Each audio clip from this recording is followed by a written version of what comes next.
È una Super De Longhi quella che sul parquet del Palaverde ha stracciato i siciliani di Capodorlando in gara 1 dei play-off per Serie A1.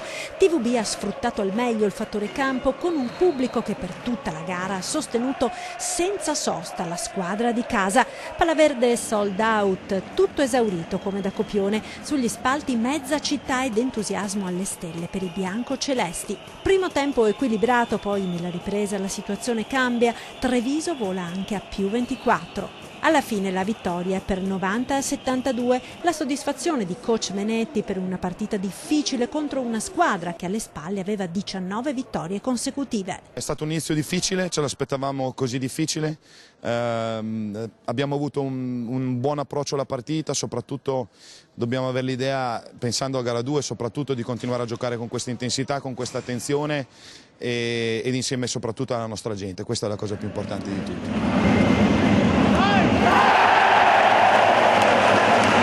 Da un lato abbiamo aumentato l'intensità, soprattutto non abbiamo sprecato energie in zone del campo dove non era importante sprecare energie. Quindi insomma abbiamo fatto un buon lavoro, adesso c'è da pensare, come dicevo prima, alla seconda. Gara 2 domani sera, sempre al Palaverde.